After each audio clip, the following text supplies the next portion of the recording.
No goodbye, no warning. The Council now regrets humanity's departure.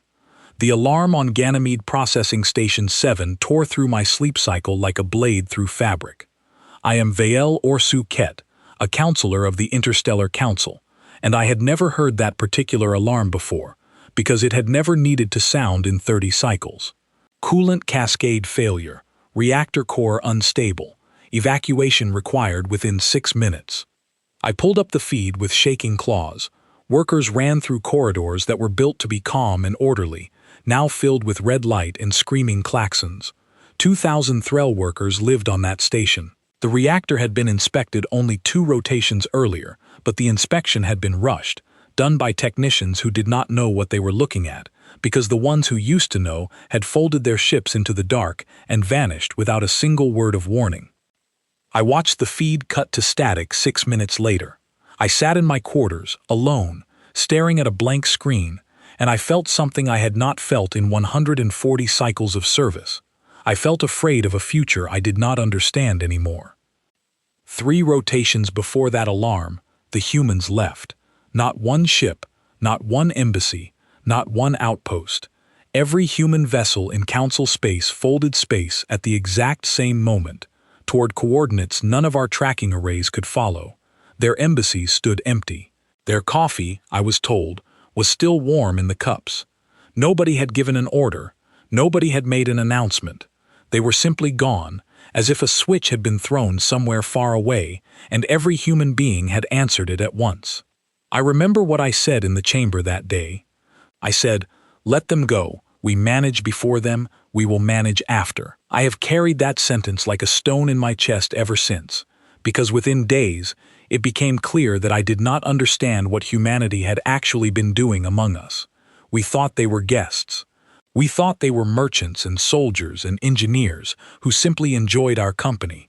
We never once considered that the entire architecture of our peace rested on their hands, quietly, invisibly, holding pieces together that the rest of us did not even know were broken. An emergency session was called within the hour of Ganymede's destruction. I walked into the chamber and saw fear on faces that had never shown fear before. The Threll ambassador, a sharp woman named Issa Karen, stood at the podium with her hands pressed flat against it, as if she needed something solid to hold on to. 2,000 of my people are dead, she said. Her voice did not shake, but her eyes did. This station ran for 30 cycles without failure because human engineers checked it every single rotation, on a contract none of us thought twice about, because it was cheap and it worked. When they left, nobody transferred that duty to anyone else. Nobody even remembered the duty existed.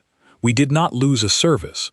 We lost a foundation, and we did not know we were standing on it until it cracked. I had no answer for her. Nobody in that chamber had an answer for her. I thought about a young human engineer I had known personally, a woman named Ellie Turner, who used to walk the docking rings of Halven Station with a tool belt slung over one shoulder and a habit of humming songs that had no words any of us recognized. She fixed things before they broke.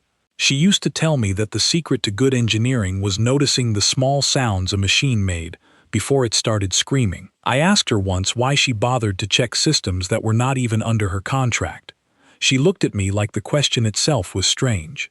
"Because somebody has to," she said, "and if not me, then who?" I did not have an answer for her either. Back then, I simply assumed the answer would always be her, or someone like her, forever. That assumption killed 2,000 people on Ganymede Processing Station 7. The council spent the next several hours arguing about blame, about which committee had failed to notice the gap left behind, about whose department should have caught the danger before it became a tragedy. Nobody wanted to say the true thing out loud, so I said it instead, standing in front of the full chamber for the first time in cycles. We built our entire civilization on top of a species we refused to properly thank, I said. We treated their competence as a natural resource instead of a gift given freely by people who could have walked away at any time. And now they have walked away, and we are only now discovering how much of our world was built on their shoulders. The chamber went silent. Even Yissa Karen, who had every right to be furious with everyone in that room, said nothing for a long moment.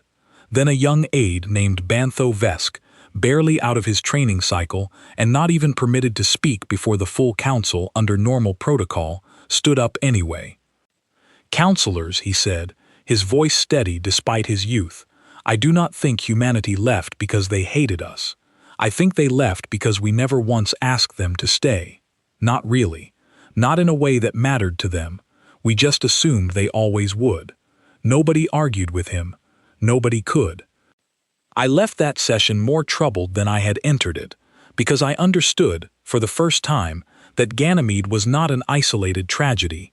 It was a warning, a single crack in a wall that had many more cracks hidden behind it, cracks we had never bothered to look for because we never imagined the wall could ever be anything but solid. I returned to my quarters that night and pulled up old records, searching for every human contract, every human volunteer position, every human presence woven through council space that we had simply accepted as permanent fixtures rather than temporary kindness. The list was longer than I expected. Trade route calculations, colony life support audits, medical triage protocols on 3 different border worlds, volunteer defense rotations along contested space, diplomatic mediation between rival factions who trusted no one else in the room. Humanity had not been a guest among us. Humanity had been load-bearing. And now the weight they carried had nowhere else to go but onto the rest of us, all at once, with no warning and no transition and no goodbye. I sat with that thought until the artificial night cycle ended, and I understood, with a cold certainty that settled into my bones, that Ganymede would not be the last disaster.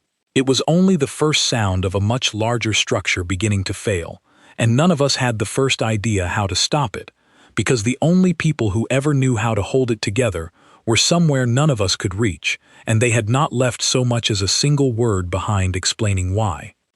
6 rotations later, the Kryn ascendancy crossed the Offren line, and I understood that Ganymede had only been the beginning of the reckoning. The border had held for 60 cycles, not because our defense fleets were strong, but because the Kryn war computers could never model the humans stationed along that line. Human volunteers did not fight the way their calculations predicted. They took risks their own commanders considered reckless. They held positions long after their own instruments told them retreat was the only logical choice. The Kryn learned, through repeated and costly failure, that engaging a border defended by humans meant accepting outcomes their strategic models could not predict, and Kryn commanders hate nothing more than an outcome they cannot predict. Without that variable in their calculations, the Offreni line became, in their eyes, simply another border, defended by simply another fleet, and their odds looked very good indeed. I was in the chamber when the first reports came through. 3 outposts fell within a single rotation. Bantho, the young aide who had spoken so boldly in the last session, stood beside me now with a datapad trembling slightly in his hands.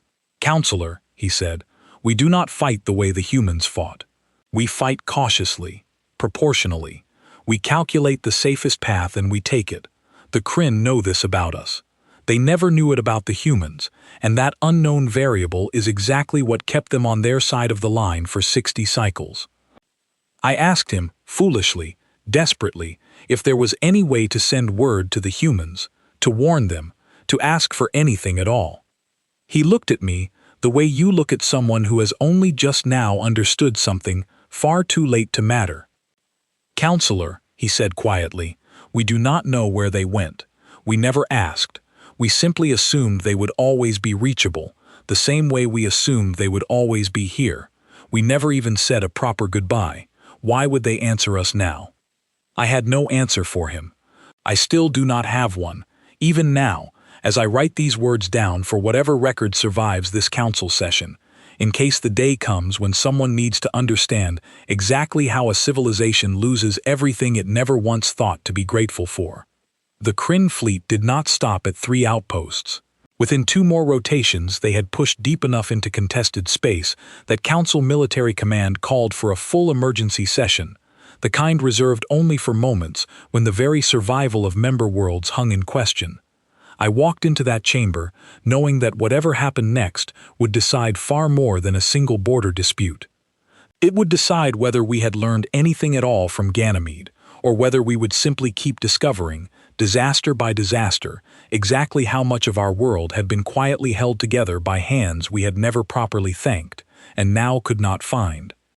The emergency session began with a report from Admiral Corin Vale Ithis, the highest-ranking officer left in Council Military Command, and his voice carried none of the calm authority he usually projected. He stood before a projection of the Ofreni line, red markers spreading across it like a spilled substance nobody could clean up fast enough. 3 outposts lost, he said, 42 ships destroyed, 12,000 casualties across the border fleet in less than 3 rotations. The Kryn are not simply attacking, they are advancing with a confidence I have not seen from them in 60 cycles, and I believe I understand why. He paused, and the silence in that chamber felt heavier than any silence I had experienced in 140 cycles of service. For 60 cycles, human volunteers held that border alongside our fleets, he continued. I served with many of them. I want to tell you about one of them, because I think it will help this council understand exactly what we have lost, and exactly what the Kryn no longer fear. He brought up an old service record, the image slightly worn from age, of a woman named Grace Whitmore. She had been a volunteer pilot stationed at Outpost Cavarin for nearly a decade before the departure. Admiral Ithis had commanded alongside her during 3 separate Kryn incursions, and he spoke of her the way soldiers speak of people they trusted with their lives. Grace flew a ship that should have been retired 2 cycles before I met her, he said.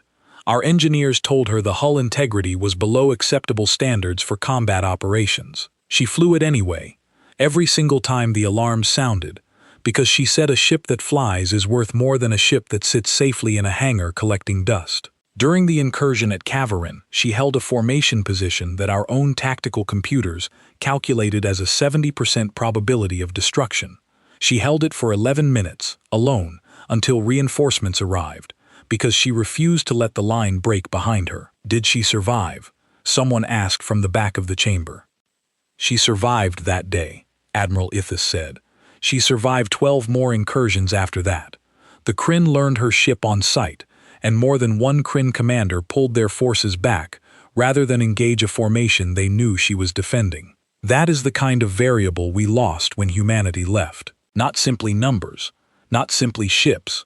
We lost the kind of unpredictable defiance that made an enemy afraid to test us, because they never knew exactly how far a human pilot would go to hold a line the rest of us would have called lost. The chamber absorbed this in silence. I thought of Ellie Turner again, humming songs with no words any of us recognized, checking machines before they screamed. I wondered if she and Grace Whitmore had ever crossed paths, 2 very different humans, doing 2 very different jobs, both of them quietly holding pieces of our civilization together without ever once being asked to. Admiral Ithis continued his briefing, laying out defensive options that all felt inadequate given the scale of the Kryn advance. Our fleets could reinforce the remaining outposts, but reinforcement alone would not restore the deterrent that had kept the Kryn cautious for 60 cycles. Without that unpredictable human variable in the equation, Kryn war computers had recalculated their odds and found them favorable, and no amount of standard council strategy would change those numbers back. A representative from the outer colonies, a nervous man named Oscar Lindquist, who represented several human-adjacent settlements that had chosen to remain in council space rather than depart, rose to speak. He had lived among humans for most of his life, married into a family with human heritage, and his voice carried a grief that felt personal rather than political. I want to tell you something my wife told me before she left with the others, he said.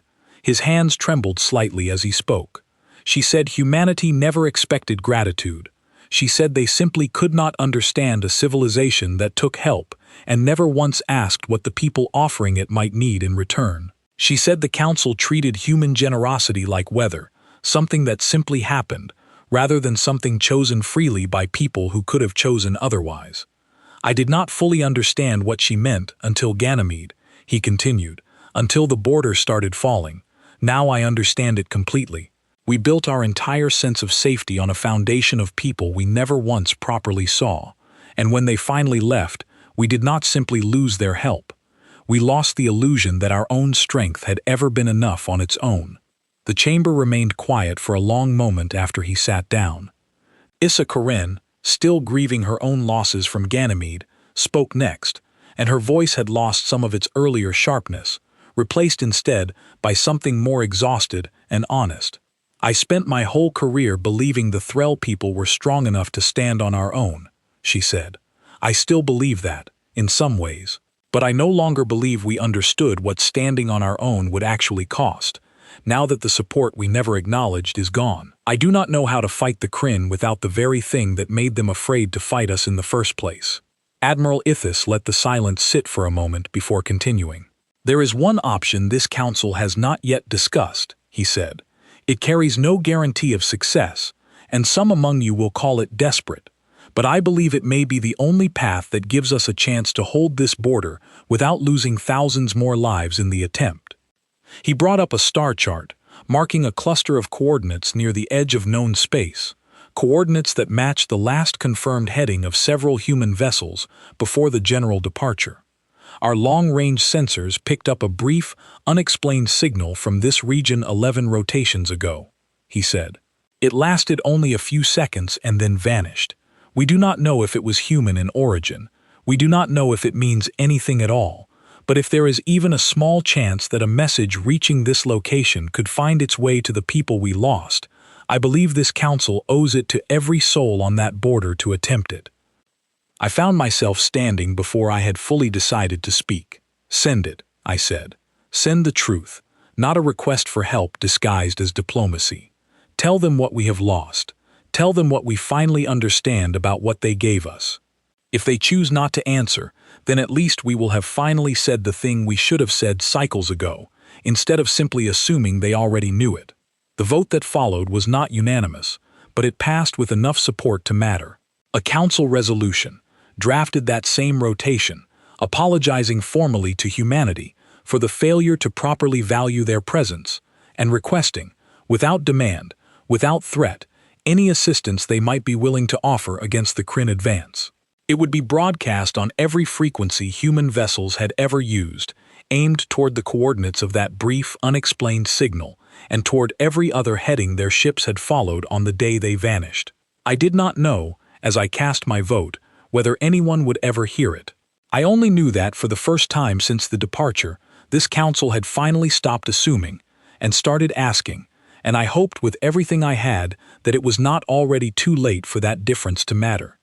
The broadcast went out 3 hours later. I stood in the observation deck above the communications array as the signal left our system, carrying words I had helped write, words that admitted fault without excuse, words that asked for nothing while hoping desperately for everything. Bantho stood beside me, watching the same empty stretch of space I was watching, both of us waiting for a response that might never come. "Do you think they will answer?" he asked quietly. "I do not know," I told him honestly, "but I know we finally asked properly, instead of simply assuming silence meant permission to keep taking without thanks. Whatever happens next, at least that much is true now, and it was not true before." We stood there together for a long while after that, watching the stars, waiting, while somewhere along the Offren line, our fleets braced for another wave of an advance that showed no sign of slowing, and somewhere much further away, in coordinates we could only guess at, a signal carrying our long-overdue apology traveled through the dark, toward people who had never asked to be needed and had left without a single word when they were finally taken for granted once too often. Not everyone on the council agreed with sending that broadcast, and the disagreement did not stay quiet for long. Councillor Dravith Orson, a stern representative of the Korevi trade families, requested an audience with the full chamber only 2 rotations after the signal left our system, and his tone made clear from the first word that he had not come to offer comfort. "We are begging a species that abandoned us without explanation," he said, standing tall at the podium, his voice sharp enough to cut through the tired silence of the room. "We are asking for help from people who could not be bothered to say goodbye. I understand the losses at Ganymede. I understand the pressure along the Afrani line, but I will not stand here and pretend that groveling toward an empty signal is a strategy, when we have fleets, and engineers, and resources of our own that this council has failed to properly mobilize.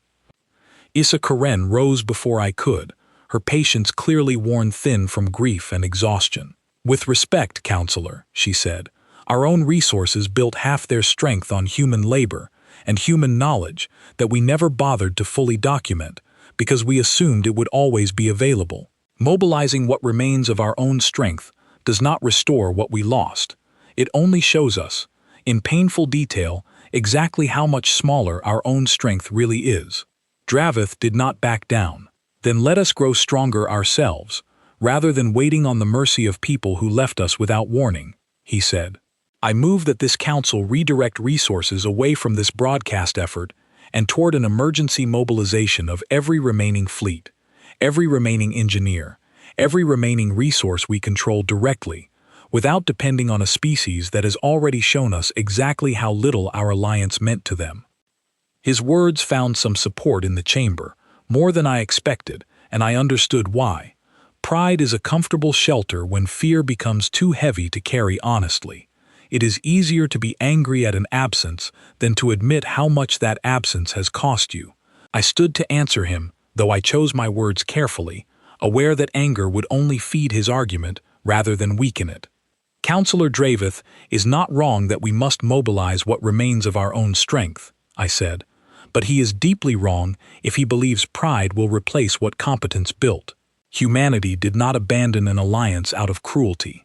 They left because we treated their presence as an entitlement rather than a gift, and no people, however patient, will endure that treatment forever without eventually walking away. If we wish to survive what comes next, we must be honest about our failure, not defensive about our pride." The debate continued for hours, splitting the chamber roughly in two, one side demanding self-reliance built on wounded dignity, the other side insisting that honest reckoning was the only path toward any hope of survival. In the end, the resolution to continue outreach efforts held, though only barely, and Dravith left the chamber with a look on his face that told me clearly this argument was far from finished. I did not fully understand the depth of his resistance until later that same rotation, when Bantho brought me a set of archived records he had uncovered while researching the exact circumstances of humanity's departure. He found me in my quarters, datapad clutched tightly against his chest, his expression troubled in a way I had not seen from him before. "Counselor, I think you need to see this," he said, setting the pad down in front of me. The records were communications logs from a trade committee meeting held only 2 rotations before the general departure, a meeting I had not personally attended, buried deep enough in the archive that it had escaped wide notice. In it, several committee members, Dravith Orson prominent among them, had discussed renegotiating human labor contracts to reduce compensation, arguing that human volunteers had grown too comfortable with their standing among us and needed to be reminded of their proper place within council hierarchy. I read the transcript twice before I fully understood what I was looking at. "This meeting happened right before they left," I said quietly. Bantho nodded. "I do not know if this single meeting caused the departure," he said. "I doubt it was the only reason, but I believe it was the moment they finally understood that no matter what they gave us, some among this council would always see them as lesser, as resources to be managed, rather than people to be respected. I believe this was the final proof they needed, that staying would never earn them anything but more of the same treatment, forever." I sat with that knowledge for a long while after Bantho left, turning it over in my mind like a stone with sharp edges I could not safely hold. Dravith had not simply disagreed with the broadcast out of caution. He had disagreed because some part of him understood, perhaps without admitting it even to himself, that he bore direct responsibility for the very departure this council now desperately regretted. I did not confront him publicly. I judged, perhaps wrongly, that exposing him before the full chamber would only deepen the divide within our ranks at the exact moment we could least afford division. Instead, I brought the records privately to Issa Karen, trusting her judgment as someone who had lost far more than I had, and therefore had far less patience left for protecting anyone's reputation. She read the transcript in silence, her expression hardening with each line. Then she looked up at me, and her voice, when she finally spoke, carried none of the exhaustion from earlier. It carried something colder and far more focused. "This does not leave this room yet," she said, "not because I wish to protect him, because right now this council needs unity more than it needs a public reckoning with one councilor's failures. But I promise you this, Vale, when this crisis ends, whether we survive it or not, the full truth of what drove humanity away will be heard by every member of this chamber, and Dravith Orson will answer for his part in it." I agreed with her, though a part of me wondered whether justice delayed for the sake of unity was truly justice at all, or simply another comfortable excuse dressed in urgent necessity. I did not have time to examine that question further, because within hours, the communications array detected something that pushed every other concern from my mind entirely. A response.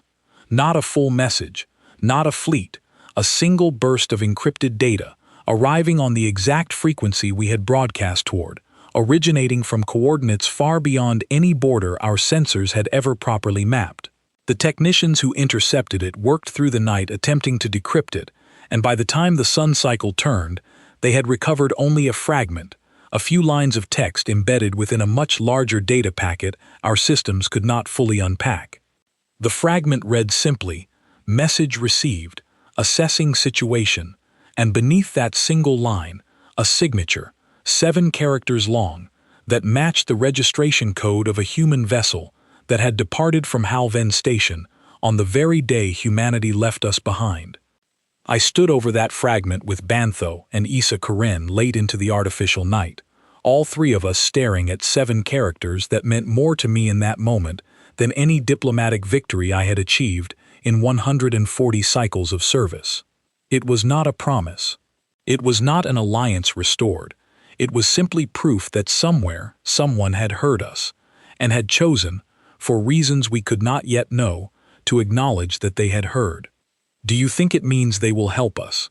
Bantho asked, his voice quiet with something that sounded almost like hope. "I do not know," I told him honestly, because honesty had become the only currency I trusted anymore. "But I know it means they are still out there. I know it means our apology reached someone who mattered enough to answer it. Whatever comes next, we are no longer shouting into empty space, hoping without evidence that anyone remembers we exist." We remained there until the morning cycle began, watching the fragment as if watching it closely enough might reveal more than the words it actually contained. While far along the Afrene line, Kryn forces continued their advance, and somewhere far beyond our maps, a single human vessel had just confirmed that it was, at the very least, still listening. The council debated for less than a full rotation before authorizing a small vessel to travel toward the coordinates the response had come from, and I volunteered to lead it before anyone else could raise a hand. Issa Karen tried to talk me out of it, arguing that a counselor of my standing had no business risking capture along a route that passed dangerously close to territory the Kryn had already begun probing. I told her honestly that I had spent 140 cycles making decisions from the safety of a chamber, and I owed it to 2,000 dead workers on Ganymede to finally do something that carried real risk of my own. Bantho insisted on joining the crew despite his youth, and I did not have the heart to refuse him, given how much of this entire crisis he had already helped me understand. We took a small diplomatic courier vessel, fast and lightly armed, crewed by a pilot named Mira Halden, an experienced navigator who had flown supply routes along contested space for a decade and knew how to avoid detection better than almost anyone in Council service. We left under emergency clearance 3 days after the fragment arrived, carrying nothing but a full copy of our apology, updated intelligence on the Kryn advance, and a desperate hope that the coordinates we followed would lead us to something more than empty space. The journey took 4 rotations, and every hour of it felt heavier than the last. Mira kept our course along the outer edge of mapped space, avoiding the direct routes that Kryn scout ships had been spotted patrolling in recent days.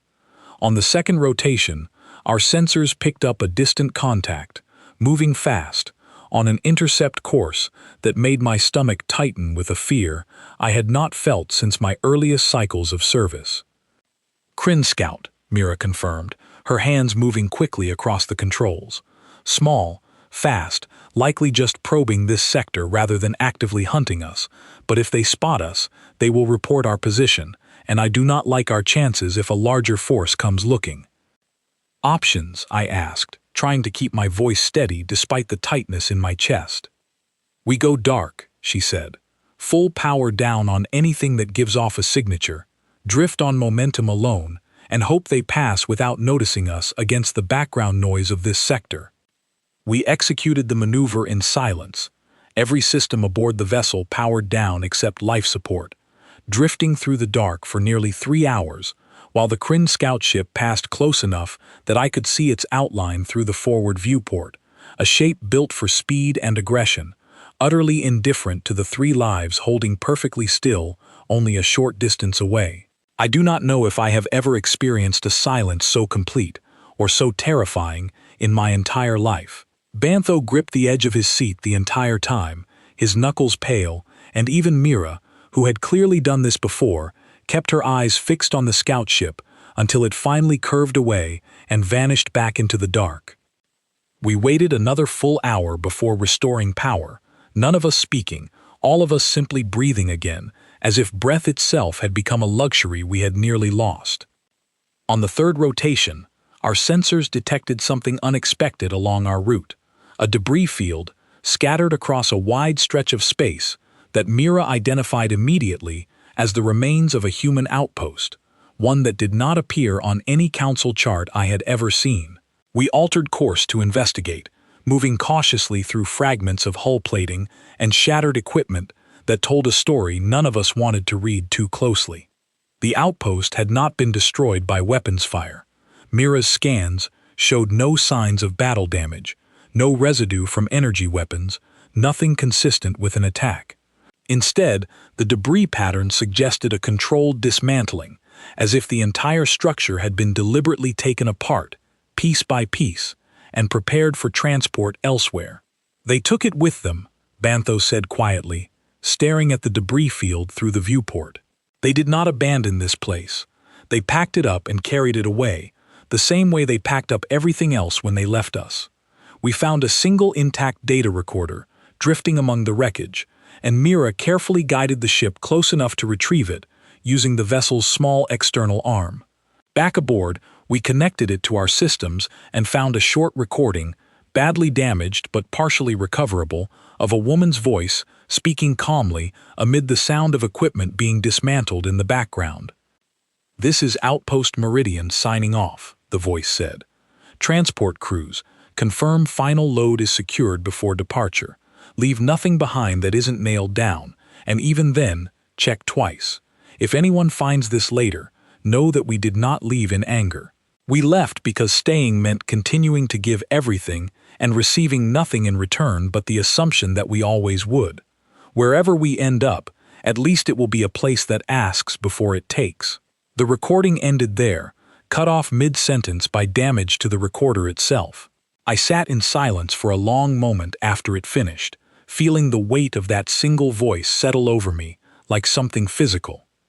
It was not anger in her tone, it was simply tired honesty, the kind that comes from finally choosing yourself after cycles of choosing everyone else first. We continued toward the original coordinates the following day, and as we approached, our sensors picked up something far larger than we expected. A cluster of vessels arranged in a loose formation around a point in space that appeared, according to Mira's readings, to be an active gateway of some kind, technology far beyond anything Council engineers had ever developed. Ships moved in and out of that gateway with practiced efficiency, disappearing and reappearing as if the distance between 2 points meant nothing at all to them anymore. "We are approaching a human waypoint," Mira said, her voice tight with disbelief. "That is not a natural formation. That is infrastructure. They built something here, and it is significant." We slowed our approach, transmitting our identification codes and the same message that had first been broadcast toward these coordinates, hoping desperately that someone on the other end would recognize it and respond before mistaking us for a threat. For several tense minutes, nothing happened, and I found myself holding my breath, watching the cluster of unfamiliar ships for any sign of a reaction. Then a single vessel broke formation and began moving toward us, its markings unmistakably human, and a voice came through our comms system, calm, measured, careful in the way of someone speaking to people they were not yet certain they could trust. Council Courier Vessel, this is Captain Daniel Okafor of the recovery ship Steadfast. We received your broadcast 11 rotations ago. I have been authorized to make contact and assess the situation directly. State your purpose, and understand that we are listening carefully to every word you choose. I stood at the comms panel, my hearts pounding harder than they had during our silent drift past the Kryn scout ship, and I understood, in that single moment, that everything this council had built or destroyed over the past several rotations now rested on whatever I said next. Captain Okafor, I said, choosing each word as carefully as I have ever chosen anything in 140 cycles of service. My name is Vael Orsu Ket, Counselor of the Interstellar Council. I have come to apologize in person for a failure this council should have corrected long before it cost your people the respect they were always owed. I have also come to ask, honestly and without demand, whether there remains any chance that humanity might consider standing beside us again, not because we deserve it, but because I believe, somewhere beneath everything that happened, we were never truly enemies, only a civilization that forgot how to properly value the people who held it together. There was a long pause before Captain Okafor answered, long enough that I feared I had said entirely the wrong thing. When his voice finally returned, it carried something I had not expected to hear, a tired, cautious kind of warmth, the sound of someone weighing an old wound against a new possibility. Counselor Vael, he said, that is the first time in 3 cycles anyone from your council has spoken to us like people instead of assets. Hold your position. I am bringing you aboard the Steadfast, and I am contacting our leadership immediately. What happens after that is not entirely my decision to make, but I promise you this much, you have finally gotten our attention, and that is more than your council managed to do in 60 cycles of taking everything we offered without ever once asking what it cost us. I closed my eyes for a moment, feeling something loosen in my chest that had been tight since the moment Ganymede's alarm first tore through my sleep cycle. It was not victory, it was not even certainty, but it was, for the first time since the departure, something close enough to hope that I allowed myself to hold on to it, all the way through the docking sequence that brought us aboard a human vessel for the first time in 3 long, painful cycles. The Steadfast was larger inside than its hull suggested, filled with corridors lit by warm light instead of the cold efficiency I remembered from human embassies, and I noticed, almost immediately, how differently the people aboard carried themselves. There was no wariness in their movements, no exhaustion born of constantly proving their worth to someone else. They simply worked, calmly and efficiently, the way people work when they trust that their effort is valued, without needing to demand that value be recognized. Captain Okafor led us through the ship personally, a tall man with tired eyes and a careful way of speaking that suggested he chose his words with the same precision Mira used to navigate through hostile space. He brought us to a chamber near the center of the vessel, where a small group of people waited, seated around a simple table, none of them wearing anything resembling the ceremonial robes or formal insignia our own council favored. "This is Elena Marsh," he said, gesturing to a woman with silver-streaked hair who studied us with an expression that gave away nothing. "She leads our coordination council. And this is Tobias Kane, who oversaw the recovery of nearly every piece of infrastructure we removed before the departure." Elena Marsh studied me for a long moment before speaking, and when she finally did, her voice carried none of the anger I had braced myself for. It carried something far more difficult to face, a calm, measured disappointment that felt heavier than any accusation could have. "Counselor Vael," she said, "we left because we grew tired of being useful without being seen. Every contract we honored, every border we defended, every system we quietly kept running, All of it was accepted as simply how things were, rather than a choice we made every single day to keep helping people who never once asked what that help cost us. We did not leave out of cruelty. We left because staying meant continuing to disappear into our own usefulness, and none of us were willing to keep doing that forever. I nodded, understanding the truth in her words more fully now than I had even after reading Dravith's damning transcript. "I do not ask you to forget that," I said. "I do not believe forgetting would be honest, or fair to what your people endured. I only ask whether there remains room, even now, for a relationship built on something better than what came before. Whatever help you might choose to offer against the Kryn advance, I do not believe you owe us. I believe, if you choose to give it, it must be because you have decided we are finally worth the risk, not because we have demanded it." Tobias Kane, quiet until this point, finally spoke, his voice rough with something that sounded like old grief, finally given room to breathe. "I lost friends holding that border for 60 cycles," he said. "Good people, who believed in what we were building together, even when your council never once thanked us properly for it. I want to hate the idea of going back. Some part of me does hate it. But I also remember what it felt like to matter to people who were counting on us, even if your council never understood exactly how much we were carrying." Elena Marsh studied me a moment longer before speaking again. "We have already been discussing this since your broadcast arrived," she said. "We did not wait for you to arrive in person before beginning that conversation. Losing 2,000 lives on Ganymede, watching the offering line begin to collapse, none of that happened in isolation from us. We monitor Council space closely, even from here, because the consequences of our departure were never something we walked away from without watching." She paused, glancing briefly at Tobias before continuing. "We have already begun preparing a fleet," she said. "Not because your council asked for it directly, though I appreciate that you finally did ask rather than assumed.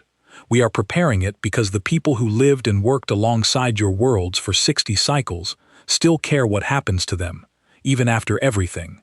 But I want to be entirely clear with you, Counselor Vale. If we return, it will not be as a resource your council quietly absorbs and forgets to properly value again. It will be as partners, acknowledged honestly, or we will not return a second time." I agreed without hesitation, and I meant every word of that agreement completely. Whatever authority I carried as a counselor, I pledged it fully toward ensuring that promise would be kept, not simply as a diplomatic gesture, but as a fundamental correction to everything our civilization had gotten wrong.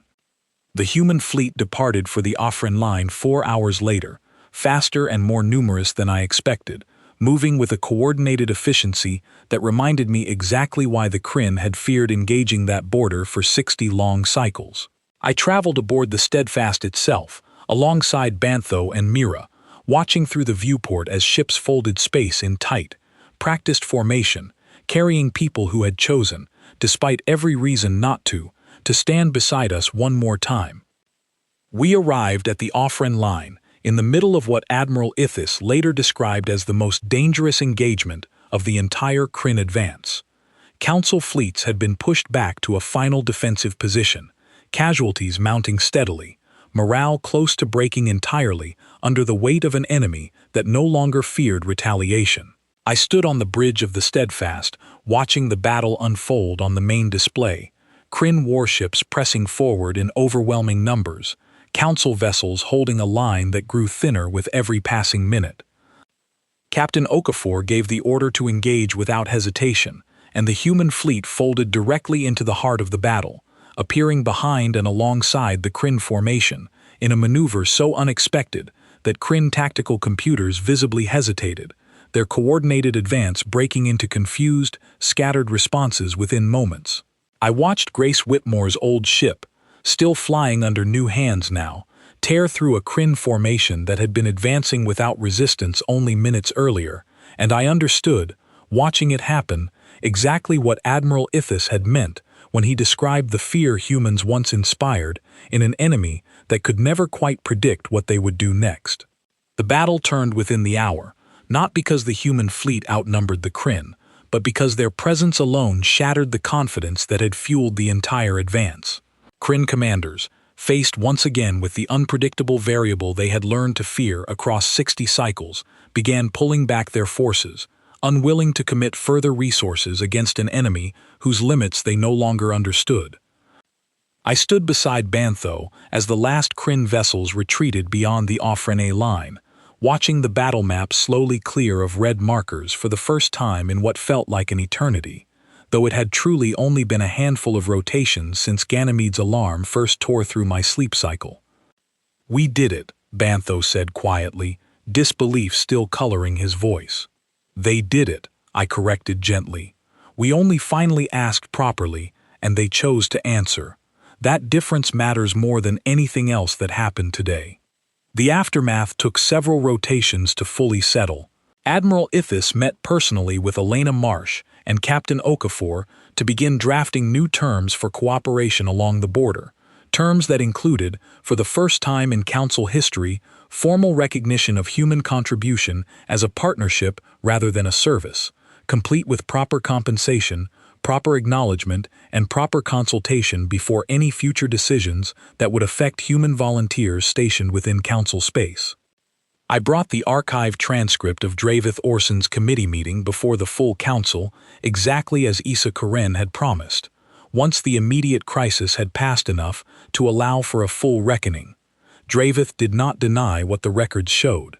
He resigned his position before the Council could formally remove him, and I felt no satisfaction in watching him go, only a quiet relief that at least one piece of what had driven humanity away had finally been addressed honestly, rather than buried beneath more comfortable excuses.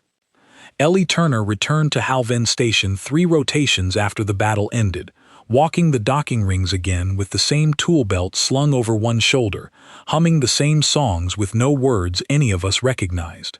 I found her checking a coolant system that had been quietly failing for cycles without anyone noticing, and I asked her, honestly, why she had chosen to come back at all, after everything. She looked at me for a long moment before answering, her expression thoughtful rather than guarded. "Because somebody asked properly this time," she said. "Not because you needed me, because you finally wanted to know what I needed too. That is a different reason to stay, Counselor, and it is the only reason that was ever going to work." I did not have an answer for her, but for the first time since Ganymede's alarm first tore through my sleep cycle, I did not need one. I simply nodded, understanding at last the lesson our entire civilization had needed to learn the hardest possible way, through loss, through grief, through a border nearly broken beyond repair.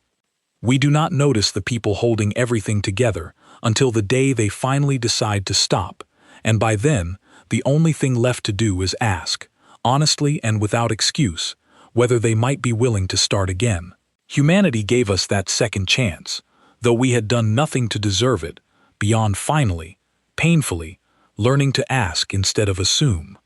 I do not know if we will ever fully repay what was lost on Ganymede, or along the Offrene line, or in every quiet moment, across 60 cycles when gratitude should have been spoken, and never was.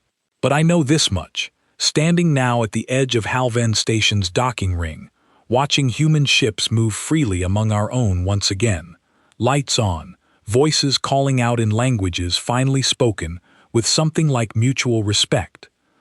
We were given a chance most civilizations never receive, the chance to understand exactly what we had taken for granted, and to correct it before the silence became permanent.